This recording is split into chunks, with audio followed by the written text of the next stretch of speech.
nëse e lexojmë Kur'anin, nuk mundemi me kalu pa na ranë sy ajo që ka thot Allah i madhruar, për shembull në surën Maryam, dhe pas tyre erdhen breza, të cilët e humbën namazin, e larguan tërësi nga praktikat e tyre, i pasuan epshet e tyre, ata do të përfundojnë në xhenem. Kjo është fjala e Zotit të gjithësisë. Ky mendon se fjala as-salva në ajetin 59 të surës Maryam bëhet fjalë për namazin e këtij. Ati fjala është as-salva. E kanë hek vavin, ja kanë shtu një elif me bë as-salat.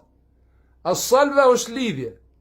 Dhe më thënë lidhjet e botës materiale me botën shpirtërore në vijë horizontale. Që me qenë koordinume, se ne jemi në këtë botë, kur jemi gjallë, jemi me shërby. Përgjigjuni, për arsye se nëse nuk përgjigjeni, atëherë gjallëria juaj dhe jeta juaj do të ketë gjallëri të madhe. Vetëm i gjalli i shërben, kujt i shërben? Ati që e ka kriju dramën. Zoti, i cili s'ka nevojë për ty. Ai ka pas nevojë që unë me dalë në dynjë që mi shërbi aty. Kujt? Zotit. Zotit mi shërbi. Unë se jam i gjalli i shërbej Zotit. Dhe Zotit nuk i shërbejet nëse shkohet në xhami. Nuk takohesh me Zotin në xhami. Në xhami dhe në kishë takohesh me përfasuesin e iblisit, shejtanit.